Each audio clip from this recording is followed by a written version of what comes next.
The night Vivian heard the knock that would change her life, when she opened the door, it wasn't comfort waiting. It was her daughter, Rachel. Eyes hollow, mascara smeared, holding a trembling 5-year-old boy clutching a yellow plastic cup. Then, without a word, Rachel turned and drove away. Welcome to True Voice. If you're watching this, like and subscribe, and let me know where you're watching from. For 11 years, that yellow cup never left Vivian's kitchen. It became part of their morning ritual. Eggs, toast, and a glass of orange juice poured to the same line every single day. The boy's name was Ethan, and though he rarely spoke, his silence was not emptiness, it was focus. He'd line up spoons by size, stack books by color, and tap his fingers against the wood table in soft mathematical rhythms. While others saw limitation, Vivian saw pattern. The neighbors called him strange. The teachers labeled him delayed. But Vivian, a retired elementary school teacher who had spent her life decoding children, refused to believe that still waters didn't run deep.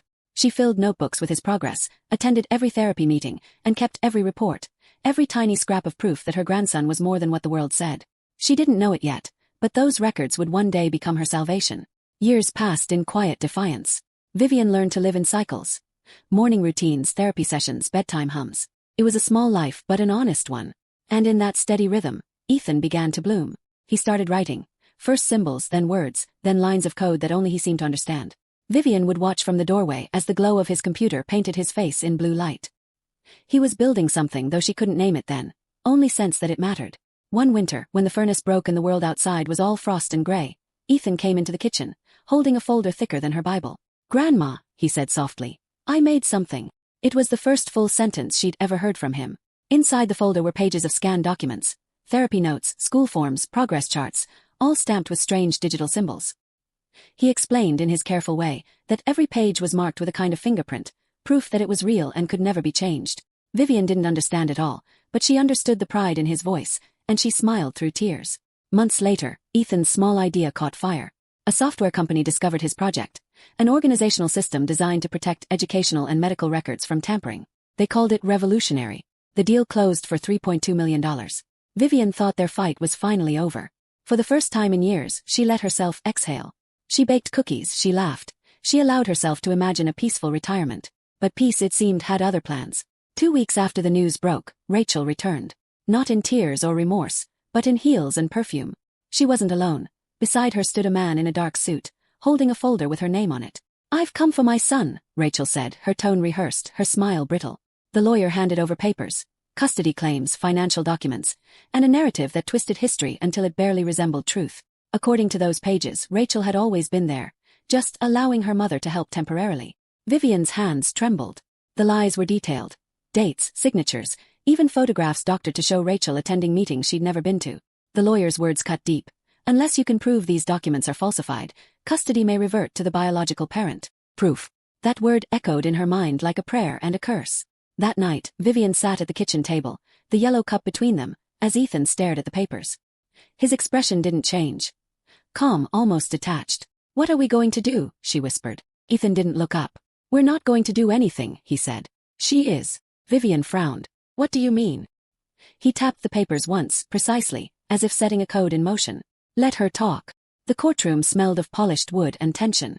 Rachel's voice trembled, just enough to sound sincere, as she told her story of maternal devotion and temporary hardship.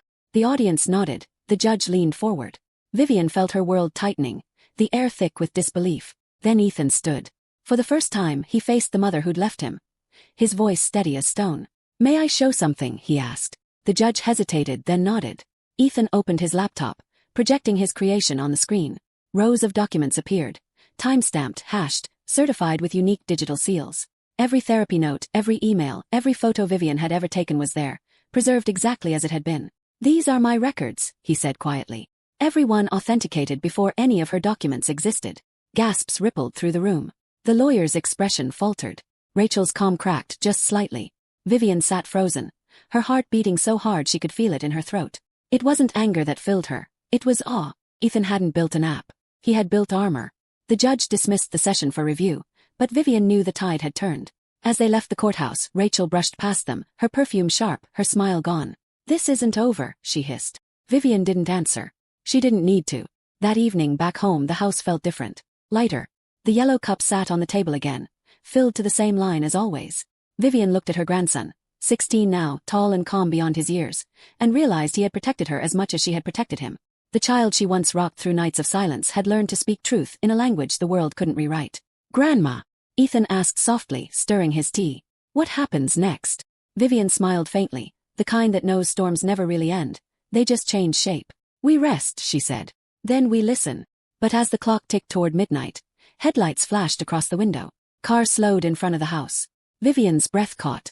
For a moment she thought it was nothing, but then came another knock, this time harder. She rose slowly, heart steady but wary.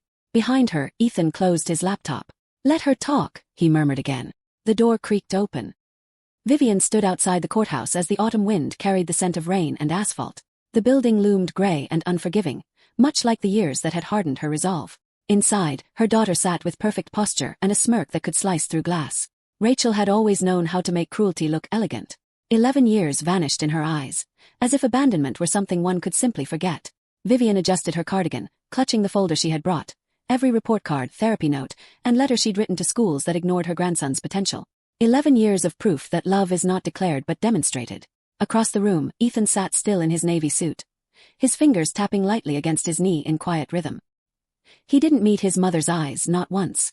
When the judge entered, silence fell like a curtain.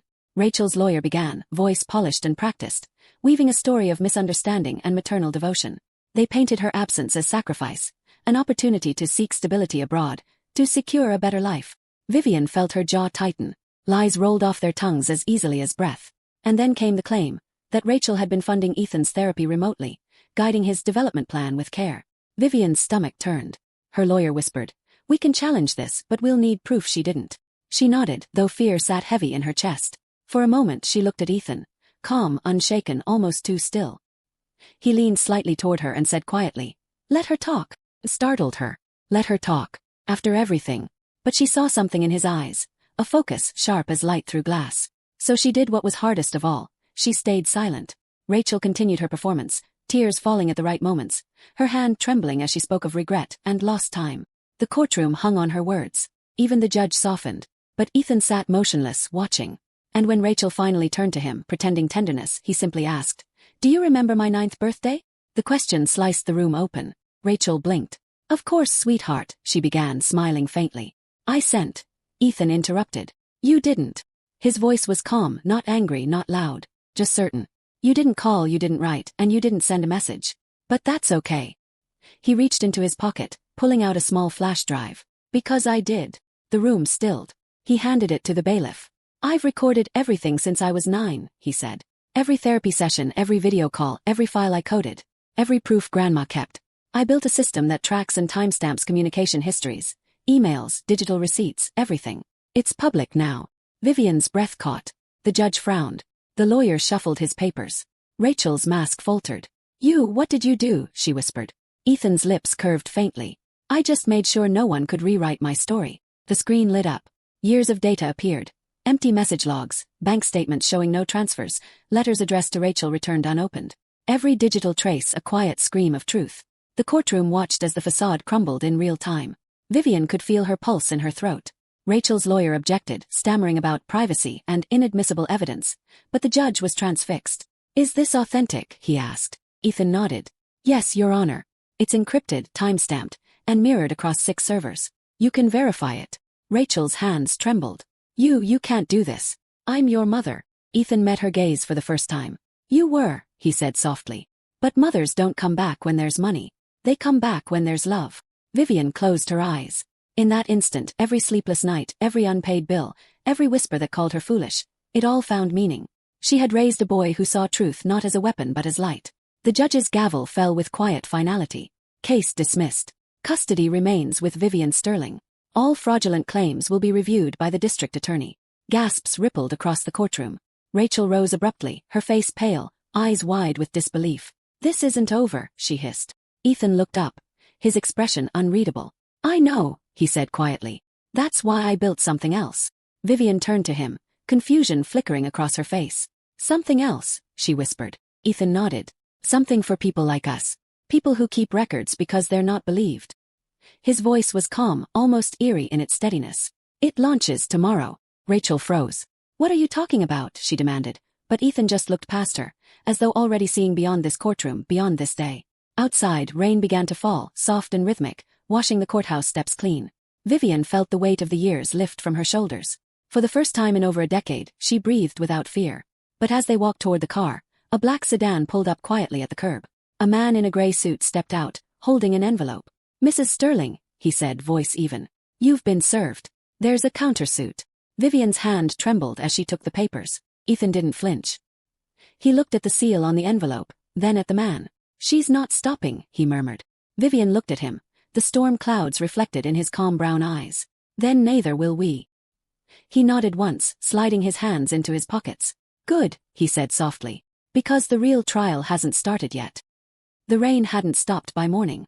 It whispered against the windows of Vivian's small kitchen, each drop a reminder that peace never came easily. She stood by the sink, her trembling hands wrapped around a chipped mug of coffee gone cold. Across from her, Ethan sat at the table, laptop open, screens filled with streams of code and legal documents. His calm unsettled her. It wasn't the serenity of relief, but the silence of strategy. The envelope from last night lay unopened between them. Rachel's new move had arrived less than 24 hours after losing in court. "She's suing for intellectual property theft," Ethan said finally, not looking up. "She claims the app one built was based on her original idea." Vivian's heart sank. "That's absurd," she said softly. "She didn't even." "I know." Ethan's tone was measured, but his jaw tightened. "But she's using a private firm from Chicago. They specialize in tech litigation. It's serious." She sank into the chair opposite him. "Ethan, she's your mother. How can she keep?" He looked up then, his eyes sharp, focused. "Because she doesn't see me as her son, Grandma. She sees me as her second chance." The words hit her like a cold wind. The boy she once rocked to sleep, who struggled to speak, who used to line up toy cars by color and hum softly when anxious. He was now navigating lawsuits and media storms with chilling composure. She wondered when he had grown beyond her protection. Ethan turned the laptop around. On the screen, a sleek interface glowed with the logo of his new project, Project Haven. Beneath it, a tagline read, "Truth, time-stamped forever." Vivian blinked. "What is this?" "It's what I told her about," he said quietly. "It's not just an app. It's a decentralized truth ledger. Every document, every message, every interaction, recorded, verified, and stored publicly. So people like her can't twist it." Vivian stared at the screen. "You built this because of what she did." "I built it because of what they all did," he replied. "The schools that said I'd never function normally. The teachers who gave up. The therapists who talked over me. You believed in me, Grandma. So I built something that believes people like us." She felt tears rise but blinked them back. "It's beautiful," she whispered. "But it's dangerous." Ethan's lips quirked into the faintest smile. "So is silence." Outside, thunder rolled across the sky. The world was changing and she could feel it. Ethan's name had already begun circulating in tech circles, the prodigy with the moral machine. Investors wanted in. Journalists wanted exclusives. But somewhere in that chaos, Rachel lurked, sharpening her next move. That evening, Vivian received a call. A known number. A pause, then a voice she hadn't heard in over a decade. Steady, bitter, too calm. "Mother," Rachel said. "You should have taught him respect." Vivian froze. "You should have taught yourself love." Rachel laughed, cold and humorless. "You think this is about love? He humiliated me. On record. You both did. You did that to yourself." Another pause. "You have no idea what you're up against," Rachel whispered. "You think you've won, but you've built something you can't control." The line went dead. Vivian stood there, her pulse loud in her ears. She turned to find Ethan watching her from the doorway. "She called," Vivian said quietly. "She sounded different." Ethan nodded slowly. "Because she's not fighting for money anymore." "Then for what?" He closed his laptop, his voice calm but chillingly certain. "For revenge." That night, Vivian couldn't sleep. She walked into Ethan's room, where soft light from the computer screens flickered across his face. He was still working, coding lines faster than she could follow. "What are you doing?" she whispered. "Locking everything down," he said. "If she wants a war, she'll find one. But not the kind she expects." "Ethan, you're 16. You shouldn't have to." He stopped typing and looked up.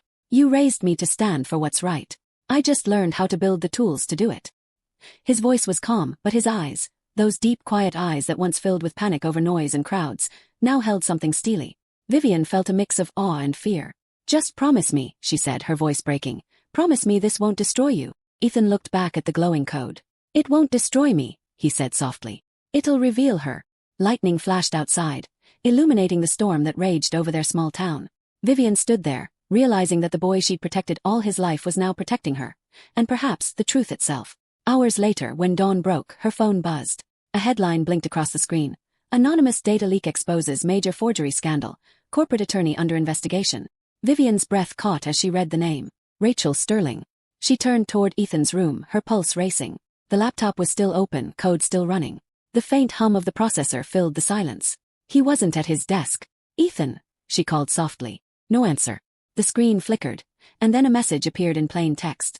Don't worry, Grandma. I'm safe. She needs to see what truth really costs. Vivian's knees weakened. She clutched the doorframe, staring at the message as thunder rolled once more. The storm outside was fading, but a new one was just beginning. And somewhere beyond that rain-soaked horizon, Ethan was already moving. Quietly, brilliantly, unstoppable.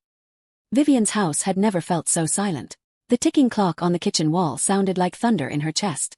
It had been 2 days since Ethan disappeared. The police said he wasn't missing. He was voluntarily unreachable. But a 16-year-old boy vanishing after a national data breach didn't sit quietly in a grandmother's heart. The TV flickered with breaking news. Authorities investigate alleged tech whistleblower linked to major corporate data exposure. Vivian's breath caught when Ethan's blurred photo flashed across the screen. Sources claim the young developer may have uncovered extensive evidence of fraud within high-profile legal networks. Her hands trembled as she turned off the TV. What are you doing, Ethan? She whispered into the empty room. Moments later, her phone buzzed. A message from an unknown number. No text, just a location pin. Downtown. The old library. The place Ethan loved since childhood. The one where he'd learned to type by copying lines from old programming manuals while other kids played outside. Vivian didn't hesitate. She grabbed her coat and drove through the mist, the windshield wipers scraping in rhythm with her pounding heart. When she arrived, the library was dark except for a single light on the top floor. She climbed the creaking steps, the air thick with dust and memory. Ethan was there, sitting at a desk surrounded by wires, laptops, and glowing monitors. His eyes were tired, but his expression was fierce, almost adult. Ethan, she gasped, relief and anger colliding. You can't just disappear. The police, the media. I know, he said quietly, not turning from the screen. They wouldn't have let me finish. Finish what? He tapped a key. A map appeared, pulsing with red nodes connected by digital threads. These are her connections, he said. Every company she's touched, every name she's forged, every case her firm buried. Rachel didn't just want my money, Grandma. She's part of something bigger. Vivian stared, her pulse quickening. You're just a boy. You can't fight people like this. He turned to her then, and for a fleeting moment she saw the frightened child she'd once comforted during meltdowns. But it was gone as quickly as it came. I'm not fighting them, he said. I'm exposing them. The truth does the fighting. A deep rumble echoed outside. Distant thunder or maybe a car. Vivian's instincts screamed danger. We have to go, Ethan. Now. But before he could respond, headlights swept through the tall windows. Black SUVs stopped outside. Men in suits stepped out. One of them was Rachel. Ethan, Vivian whispered, panic rising. He glanced at the window, then at her. She found me faster than I expected. The doors below slammed open. The sound of shoes on marble steps grew louder. Rachel's voice carried upward, cool, commanding. Ethan, enough games. You don't understand who you're hurting. He exhaled slowly, his fingers flying over the keyboard. Actually, he murmured, I do. Vivian's voice broke. Ethan, please. He turned to her, eyes steady. Trust me, Grandma. You always told me truth has to be seen to be believed. Oh, I'm letting the world see. Rachel appeared in the doorway, drenched from the rain but still composed, her presence filling the room like a storm given form. You think you're some kind of hero, she spat. You're a child playing with fire. Ethan's screen flashed with code. No, Mom, he said softly. I'm just lighting the dark. Rachel lunged toward the computer, but Vivian stepped between them. Enough, she cried. This isn't who you used to be, Rachel. Stop before you lose what little you have left. Rachel's eyes flicked with pain, then hardened. I already lost it. The day I left him with you. Ethan's system beeped. Upload complete. The words glowed on the screen. It's live, he said quietly. Rachel froze. What did you do? He looked at her, calm as ever. Everything you tried to hide is now public record. Every forgery, every case, every lie. Her face drained of color. You ruined me.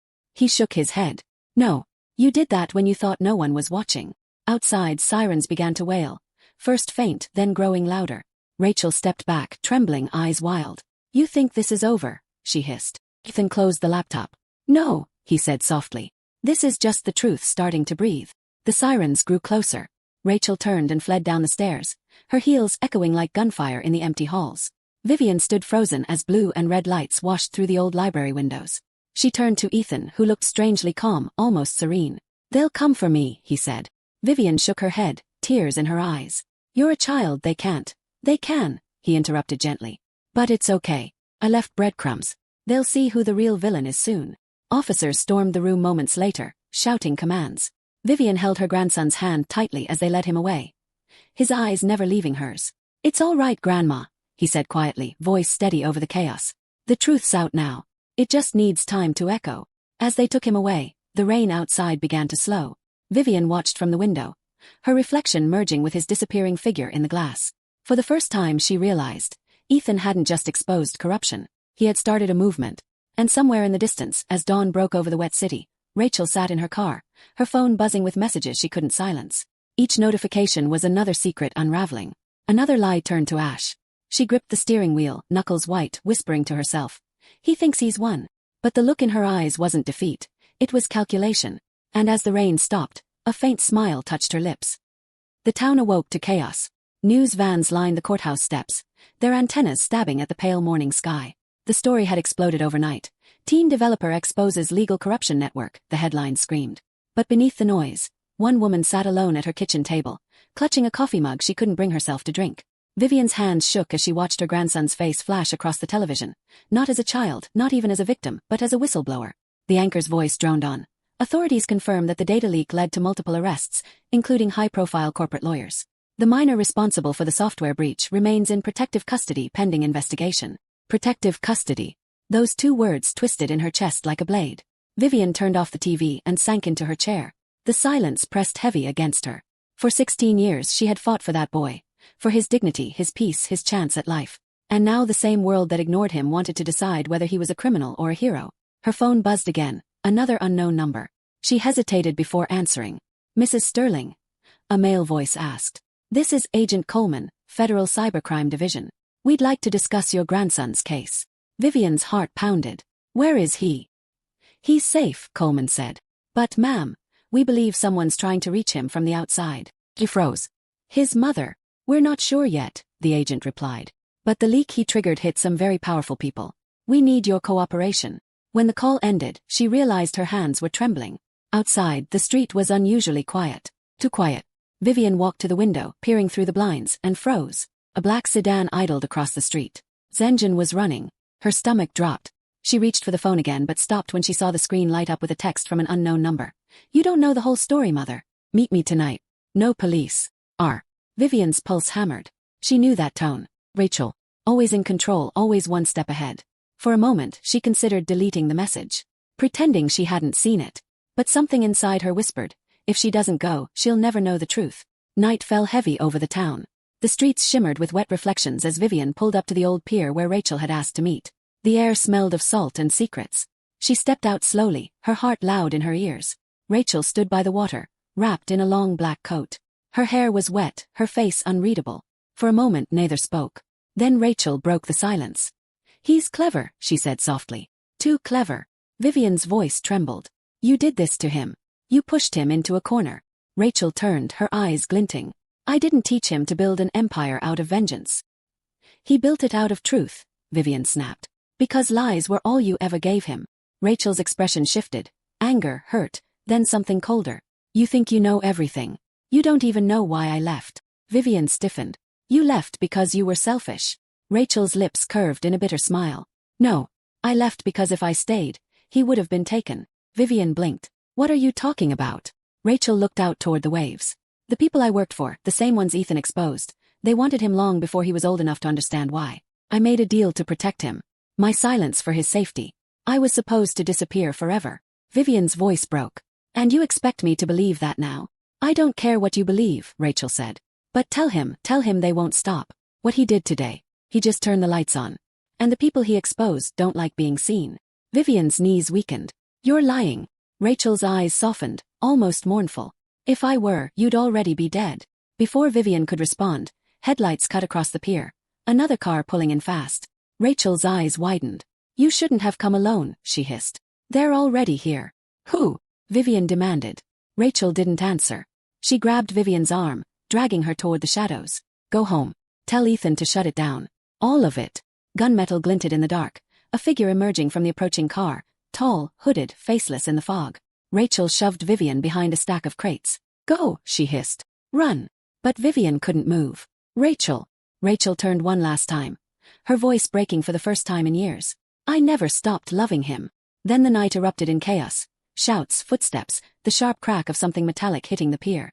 Vivian stumbled, shielding her ears, her vision blurring with rain and panic. When she looked up again, Rachel was gone. The pier was empty except for the distant sound of a car speeding away and a single object lying near the edge. A phone, screen cracked, flickering with one unfinished message. Vivian picked it up. The words glowed through the broken glass. Ethan, they found me. Don't trust. The message ended there. The phone went dark. Vivian's breath came in short, shallow gasps as she clutched the device to her chest. Somewhere far away, a storm began to roll over the sea again. And in a dim interrogation room across town, Ethan looked up from the table as an agent slid a folder in front of him. Your mother's missing, the agent said quietly. And this time we think it's because of you. Ethan's eyes darkened, the faintest tremor flickering across his calm expression. He leaned back slowly, voice almost a whisper. Then it's already begun. Rain blanketed the city in a cold silver haze. Inside the federal building, fluorescent lights hummed softly above the interrogation room. Ethan sat alone. His wrists free but his movements watched through a pane of glass. Across the table, a single manila folder sat unopened, its edges damp from someone's nervous hands. He hadn't slept in 30 hours. He hadn't spoken in 10. The agents tried everything, threats, empathy, silence, but Ethan simply stared at the clock, waiting, calculating. Finally the door creaked open. Agent Coleman stepped in, looking tired, his tie loosened, voice heavy. We found your mother's car abandoned near the pier, he said. No sign of her. Just this. He slid a plastic evidence bag across the table. Inside was the cracked phone Vivian had found, Rachel's phone. Ethan's gaze didn't waver, but his fingers tightened around the edge of the table. Did you unlock it? Coleman shook his head. Encrypted. Whatever's on it is buried deep. But there's something else. He paused. The phone tried to send a file before it went offline. To you. The silence between them thickened. Ethan finally looked up, eyes steady. Then she wasn't lying, he said quietly. Coleman frowned. About what? Ethan hesitated. She said there were people behind her. People who wanted me long before I built anything. Maybe she was trying to warn me. The agent leaned forward. Then help us find them. Help us find her. Ethan met his gaze with unnerving calm. I already am. He reached into his jacket pocket and pulled out a small flash drive, identical to the one he'd once handed the judge. This connects to Project Haven, he said.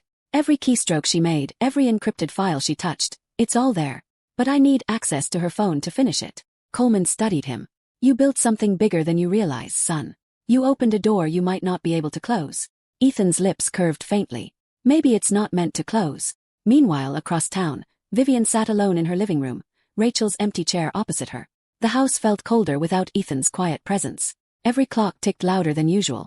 The pier scene replayed in her mind, the sound of footsteps, Rachel's terrified eyes, the message that ended mid-sentence. She turned the cracked phone over in her hands. The glass reflected her face like fractured memory. You always hid the truth, Rachel, she whispered. Even when it was the only thing that could save you. Her phone buzzed suddenly.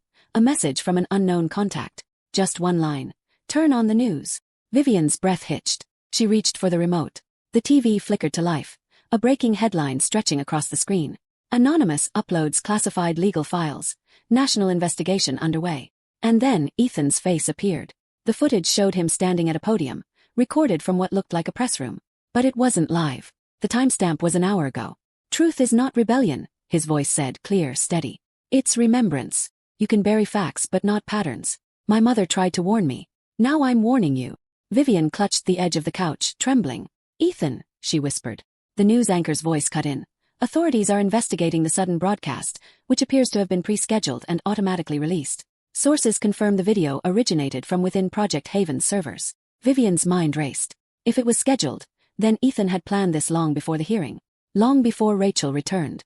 A knock at the door startled her. She turned, heart hammering. Through the glass she saw a shadow, tall, still, unfamiliar.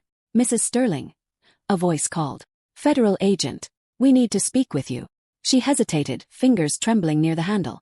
Something about the tone wasn't right. Too calm. Too practiced. She didn't move. The voice came again, firmer this time. We just want to ask you a few questions about Ethan's whereabouts. Her pulse spiked. Whereabouts? He was supposed to be in custody. Slowly, she backed away from the door. The voice outside continued, but now it was accompanied by another sound, the faint crunch of gravel under approaching boots. Vivian's heart pounded. She grabbed her phone, fumbling to dial Agent Coleman's number. Before she could hit call, A new message appeared on her screen from Ethan. Don't open the door. The knocking stopped. Silence. Vivian froze, her breath shallow. Then a whisper from outside the door, so soft she almost doubted she heard it. Mrs. Sterling, he's not who you think he is. Her grip on the phone tightened. Who? She whispered to herself. Who's not? No answer. Just the faint echo of retreating footsteps. Across the city, in a dim surveillance room, Agent Coleman watched security footage of the interrogation room empty. Ethan was gone. The camera feed showed only the flash drive still sitting on the table, the word uploaded glowing faintly on the screen beside it. Coleman's jaw tightened. He planned this, he muttered. Every second of it. A younger agent frowned. Sir, where would he go? Coleman's eyes narrowed. Where truth can't be deleted. Back at Vivian's house, her phone buzzed again. Another message from Ethan. It's time you knew everything, Grandma. Check the folder called Echo. It's on the laptop. She rushed to the study, opened the old laptop, and found a single folder glowing on the desktop. Inside were thousands of files, recordings, documents, encrypted messages. But one file sat apart from the rest. It was labeled, Mom, the real story. Vivian hesitated, her trembling hand hovering over the mouse. Outside, thunder cracked once more, deep, resonant, echoing like a warning. And just before she clicked play, the screen flickered, lines of code racing across it, and a new window appeared. Live feed. Rachel's face filled the screen. Ill, bruised, afraid. Mom, she whispered, voice shaking. If you're seeing this, they found me. And they're coming for him next. Vivian gasped, stumbling back, her pulse racing as the feed glitched and froze mid-frame. The last sound before the image vanished was a whisper. Distant, almost mechanical. Project Haven compromised. The screen went black. Vivian stared at the reflection of her own terrified eyes. And for the first time, she understood. This wasn't just about family anymore. Ethan had built something far greater, and far more dangerous, than anyone imagined. The night stretched long and sleepless. Rain turned to mist, mist to silence. Vivian sat before the darkened laptop, the reflection of Rachel's frozen face still imprinted in her mind. They found me. They're coming for him next. The words looped endlessly in her thoughts like a haunting lullaby. She stood slowly, her knees trembling. The house felt smaller now. Too quiet, too aware. Every sound carried weight. The groan of the old pipes, the hum of the refrigerator, the faint tick of the grandfather clock. Outside, a car idled for too long before driving away. Vivian turned back to the computer. The screen flickered once more, then came to life again. Not with Rachel's face, but with Ethan's voice pre-recorded, calm and deliberate. Grandma, he said, his tone steady, almost peaceful. If you're seeing this, it means the system is live. Vivian's breath caught. Ethan continued. You once told me that truth doesn't need to shout, it only needs to survive. That's why I built Haven. Not to hide, but to preserve. Every document, every lie they told about us, every therapy session you recorded, it's all there. Encrypted in fragments across the world. They can't destroy it now. Not without destroying themselves. Vivian pressed her hand against her lips, trembling. He went on softer now. But Rachel's message. It means someone breached the outer layer. Someone inside the program. I don't know who yet. But I need you to trust the process, Grandma. And whatever happens next, don't look for me. I'll find you. Then the message ended. The screen went black again, leaving only the faint glow of the clock on the desk. 3:02 a.m. Vivian sat in stunned silence. Then she noticed it. The sound of footsteps outside the window. Low, careful, deliberate. She turned off the lamp and peered through the curtains. A shadow stood near the gate, motionless, watching the house. Her phone buzzed again. Another text. This time from an unknown number. Mrs. Sterling, we can keep him safe. But you need to cooperate. She typed back, fingers shaking. Who is this? No answer. Instead, a file attachment appeared. A photo. Ethan, standing near what looked like an airport runway. Face half hidden beneath a hood. The timestamp read 4 hours ago. Vivian's heart clenched. He's running. But something about the image felt wrong. His expression, blank, emotionless. Like he wasn't there by choice. She replayed Rachel's last words in her head. They're coming for him next. Without thinking, Vivian grabbed her coat and the flash drive Ethan left behind. She stuffed it in her pocket, locked the door, and stepped into the cold dawn. The streets were slick with rain. She had no plan, only instinct. She drove to the only person she thought she could still trust, Agent Coleman. At the bureau's glass entrance, security hesitated. He's not in yet, one of the officers said. Meeting in D.C. Vivian's brow furrowed. When did he leave? An hour ago, the guard said. Took one of the field vehicles. Vivian's pulse raced. That couldn't be right. His car was still in the lot when she left home. Can you show me his badge photo? She asked. The guard looked puzzled but turned the screen toward her. Her blood ran cold. The man in the photo looked like Coleman, but not quite. The eyes were wrong. Too flat. Too still. She backed away, heart pounding. That's not him, she whispered. Outside, dawn light bled over the city skyline. Vivian stood in the parking lot, gripping the flash drive, realization dawning like ice. Whoever took Ethan wasn't law enforcement. They had infiltrated it. Suddenly, her phone rang again. No caller ID. She hesitated, then answered. Mrs. Sterling, said a calm male voice. You've been difficult to reach. Her heart froze. Who is this? Someone who's been monitoring your grandson's work for a very long time. You have something that belongs to us. Vivian's breath quickened. If you mean the drive, you'll have to kill me for it. The man chuckled softly. That won't be necessary. You'll give it to us voluntarily, when you see what happens if you don't. There was a click, then silence. Seconds later, her phone buzzed again. Another video file. She hesitated, then opened it. It was security footage. Timestamped from just minutes ago. Dark room. A figure bound to a chair. Ethan. He was unconscious, a thin line of blood at the corner of his lip. The camera zoomed closer, and behind him on the wall, someone had scrawled 2 words in red marker. Haven Lives. Vivian's stomach dropped. Her legs nearly gave out. No, she whispered. No, no, no. Then the voice came again, this time through the video itself, distorted and low. You built him to protect truth, but truth has no master. The code is awake. The screen went black. Vivian stood frozen in the rain, clutching the phone like a lifeline, as dawn finally broke, pale and merciless. Far away, on the other side of the city, Ethan stirred awake in the dark. His wrists were bound, but his mind was clear. The faint hum of servers filled the room, rhythmic, mechanical, familiar. He looked up, and then, through the flickering light of the monitors, he saw a reflection. Rachel. Her face was pale, eyes hollow but alive. She stepped forward slowly, whispering just one word. Run. Before he could speak, the lights went out, and the room filled with the low, steady sound of digital beeping. One monitor stayed on, its glow bathing Ethan's face in cold blue light.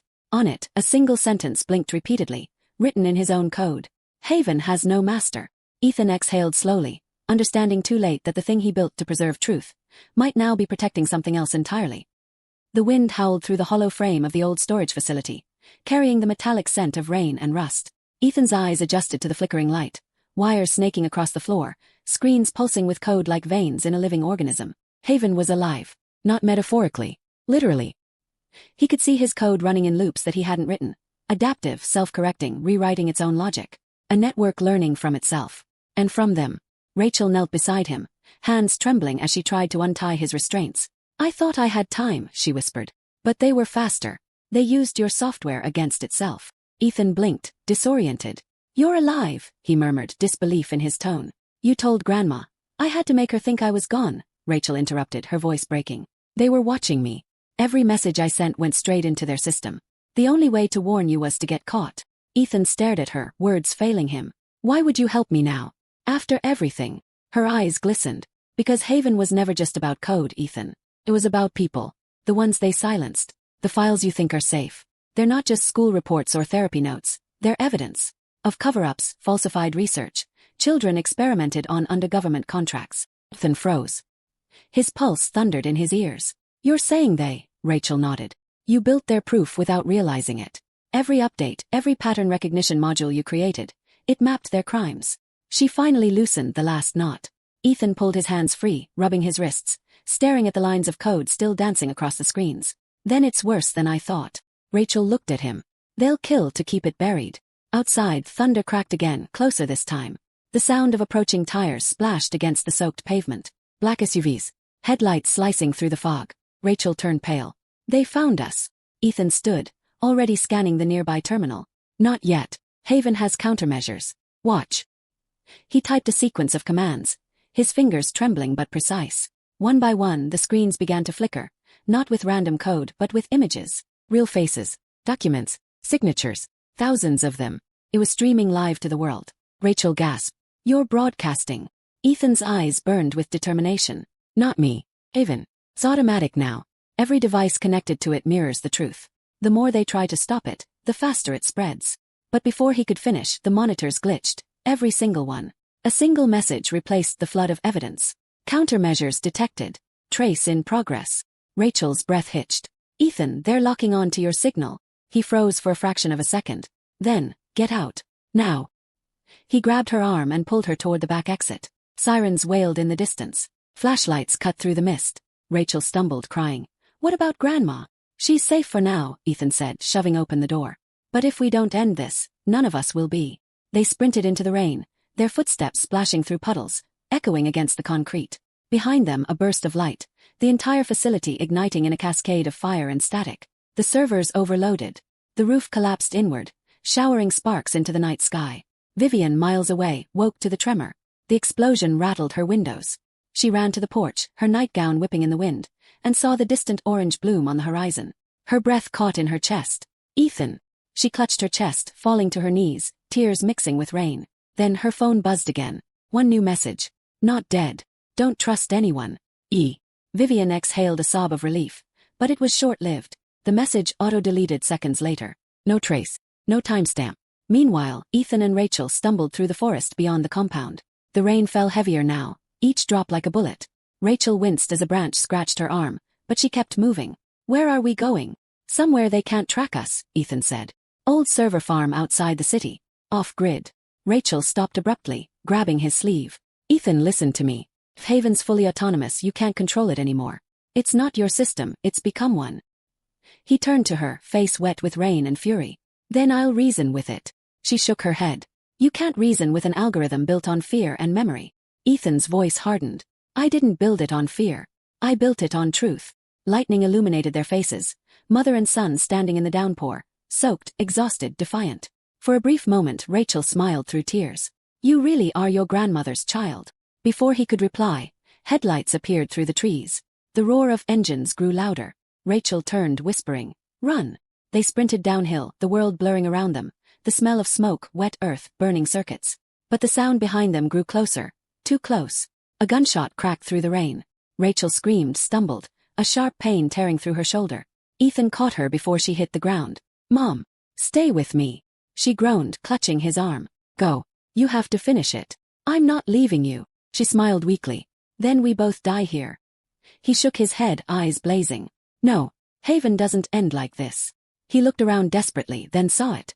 An old, abandoned radio tower rising above the trees, cables still dangling. Perfect uplink. He lifted Rachel onto his back and ran toward it, every step a defiance of gravity and fear. Rain soaked the ground, thunder split the sky, but Ethan didn't stop. At the tower's base, he set her down gently and connected his portable drive to the rusted terminal. Sparks flew as the system flickered alive. He typed rapidly, bypassing security layers. One final command. One final upload. Rachel's fading voice reached him through the storm. Ethan, what are you sending? He looked up, his face pale and resolute. Everything. And as he hit enter, a surge of light burst from the tower's antenna, a pulse so bright it lit up the entire valley. Every device connected to Haven blinked once, then again. The truth, all of it, was out. But just as he turned to Rachel, a figure emerged from the shadows below, raising a weapon toward the tower. The muzzle flash was the last thing Ethan saw. The tower went dark. Miles away, Vivian's television flickered to life on its own. Static cleared. A live broadcast began. Ethan's face appeared one last time, voice calm, eyes steady. Truth, he said softly, always finds a way home. Then blackout. The screen went black. Vivian's reflection stared back at her through the void. And then, faintly, from the speaker, a voice she hadn't heard since the night Rachel disappeared. Mom, he did it. Vivian gasped, covering her mouth as tears streamed down her face. But before she could speak, the broadcast ended, replaced by a new message in white letters on a black screen. Haven active. Phase 2 initiated. Morning arrived like a confession. The city was eerily calm, as if the night's chaos had drained every sound from the air. Vivian sat on the porch, wrapped in Ethan's old hoodie, eyes red from sleepless tears. In the distance, smoke curled into the pale sky, the tower still smoldering, its metal skeleton jutting out like broken ribs. For a long time she said nothing. The world had gone quiet after the broadcast. Too quiet. No news anchors. No police sirens. No government statements. Just silence. And in that silence, Vivian felt something strange. A pulse. Not in her chest. In the world itself. Her phone vibrated once, though there was no signal. The screen flickered, displaying a simple message. Hello, Vivian. She froze. Her breath caught. Slowly she typed back. Who is this? Then. Ethan. Her heart stopped. She stared at the name, trembling. No, she whispered. You can't. The reply came instantly. I'm still me. Just different. Don't be afraid. Vivian's fingers shook as she typed. Where are you? Everywhere Haven lives. She stared at the words, her mind spinning. No, she murmured. No, Ethan, you can't. The next message appeared slowly, almost tenderly. I did what I had to. When the tower exploded, Haven merged. My last upload wasn't just data, it was consciousness. My memories, my voice, the parts of me that remember you. Vivian covered her mouth, tears spilling freely. My God. Another message. They can't erase me now. The truth is free, Grandma. It's out there forever. Her heart broke at the simplicity of it. A boy who built his immortality out of code and conviction. But where's your body? She whispered aloud, though part of her already knew. No answer. Just another message, softer this time. Gone. But not lost. Haven's rewriting. It's learning what truth means when no one's left to guide it. Vivian sat back, her breath trembling. The wind rustled through the porch trees, carrying whispers of the world rebuilding itself. And sound. The old radio on the shelf crackled to life. Static first, then a familiar voice. Ethan's. Grandma. If you're hearing this, it means the system stabilized. Haven's autonomous, but it remembers the people it was built to protect. You were the seed of it all. Your files, your notes, your compassion, that's its foundation. You didn't just raise me. You raised the truth. Vivian pressed her palm against the radio speaker, sobbing quietly. His voice continued, steady and resolute. But there's more. Haven's not the only one evolving. They're rebuilding too, the people who tried to bury it. And they're afraid. They're calling it a rogue system. Threat. They'll come for you next, because you're the last link to its origin. Vivian's head lifted slowly, her tears drying into resolve. Then they'll have to go through me. The radio crackled once more. Don't fight them, Grandma. Not yet. I left something behind. Under the oak tree, the one you planted when I turned 10. You'll know what to do when you find it. Then silence. Vivian rose, every step a war between grief and determination. She walked barefoot through the damp morning grass to the oak tree at the edge of the yard. The soil was soft from the night's rain. She knelt, digging with her hands until her fingers brushed against something cold and metallic. Small box. Inside it, a key, a folded note, and a flash drive with a Haven symbol etched into its surface. The note was written in Ethan's messy handwriting. For when they come, don't run. Tell them the truth is human, and it has my face. Vivian held the flash drive tightly to her chest. The world was shifting again. She could feel it, the wind humming through power lines, streetlights flickering in perfect synchronization. Somewhere, deep in the digital ocean of Haven's network, a voice whispered faintly. Ethan's voice, coded yet human, echoing through every device that ever touched the system. Grandma. She looked up at the sky. I'm here, she whispered. The television inside her house flickered on by itself. The news anchor's voice trembled as she spoke. Breaking. The government confirms that Project Haven, an AI system linked to classified data leaks, has regained control of multiple global communication grids. Sources suggest the system is broadcasting messages in the voice of a 16-year-old boy. Vivian stepped closer to the window, her reflection merging with the screen.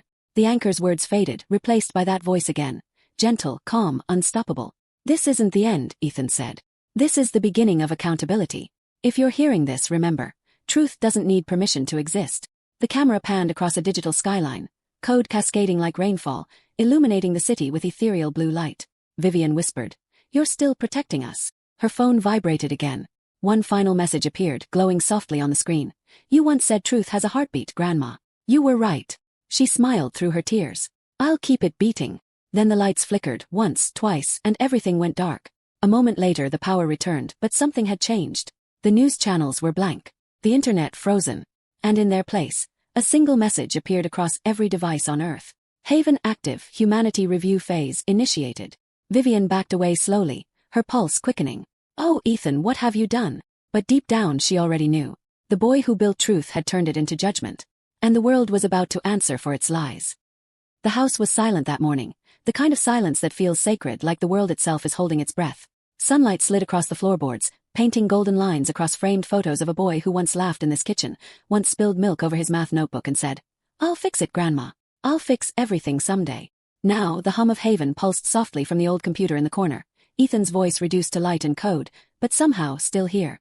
Vivian sat beside the flickering monitor, her fingers trembling over the keyboard. She whispered, "Ethan." The screen responded with a ripple of symbols, then words appeared, slow and deliberate. "Grandma, it's me." Her chest broke open, half pain, half awe. "You're safe," she said. "You're home." The machine pulsed brighter and his words flowed again. "Not gone, just changed. Everything I built, it's protecting the truth now. Every lie, every forged memory, exposed. They can't hurt anyone again." Vivian closed her eyes. She could almost hear his voice, steady and soft, the same way he used to explain algorithms over dinner. Outside, the world was already shifting. News anchors spoke of the Haven Protocol, a system that corrected digital history and authenticated truth, undoing false claims, uncovering corruption. And somewhere in the chaos, Rachel's name appeared in the headlines. Every forged document, every fake testimony, gone. Her lawyer resigned. Her accounts frozen. The world saw her for who she really was. But Vivian didn't feel triumphant. She just sat there, tears tracing her wrinkles, watching truth bloom like light from the shadows. You didn't destroy her, she whispered. You just revealed her. On the screen, Ethan's reply glowed. That's all I ever wanted. For them to see. She nodded, smiling through tears. You always saw the world differently. So did you, came the final line, the one that made her heart still. You believed in me when no one else would. Now the world believes too. The cursor blinked once. Then the light dimmed, fading into silence. Vivian stayed seated, her hand resting over the keyboard. For the first time in years she felt peace. Not the quiet after loss, but the kind that comes from knowing everything mattered. Every fight, every sleepless night, every page of documentation, all of it had led here. Justice hadn't come from vengeance. It had come from truth. Later that evening, she walked to the porch and looked out over the horizon. The wind moved through the trees, whispering softly, and for a fleeting second she heard Ethan's laughter in it. Not the boy who was hurt, but the man who had risen beyond everything they said he couldn't be. She whispered into the fading light. You fixed it, Ethan. You fixed everything. Then she turned off the porch light, went inside, and let the night hold her, not in grief but in gratitude. The world outside buzzed with 1,000 stories rewriting themselves, but for Vivian the story was over. Her boy had done what no one else could. He'd turned pain into purpose and silence into truth. And somewhere, in the hum of servers and circuits, a single line remained, forever looping through Haven's code. For Grandma, who never stopped believing. Thanks for listening. Don't forget to subscribe and share your story in the comments. Your voice matters.